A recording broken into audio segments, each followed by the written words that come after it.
ఇప్పుడు మనము రైస్ ఉడికే సమయంలో మనకు కావాల్సినవన్నీ అమర్చుకోవాలి. ఆల్రెడీ మనం అమర్చేసుకున్నాం.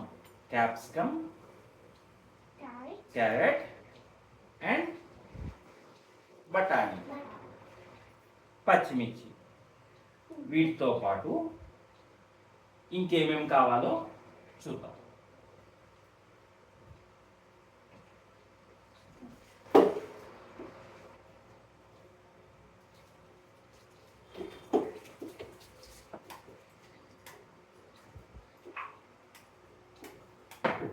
మ్యాగీ మసాలా,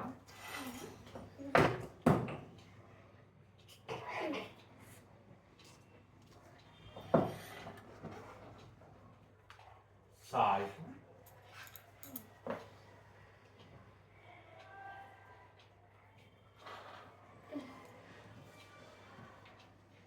ధనియాలు జీలకర్ర పొడి,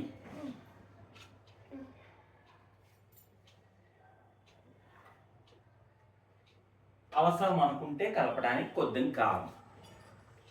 పచ్చిమిరపకాయ ఆరోగ్యాన్ని ఇస్తుంది. ఒకవేళ కారం చాలదు అనుకుంటే కొంచెం కారం చల్లుతాం.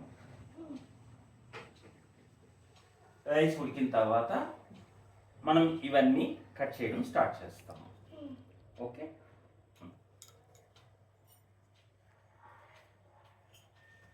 మధ్య మధ్యలో రైస్ ఉడికిందా లేదా చూడటానికి మనం కలుపుతూ ఉండాలి. అలా కలపడం వలన కిందని అంటుకోకుండా బాగా వస్తుంది. ఓకే.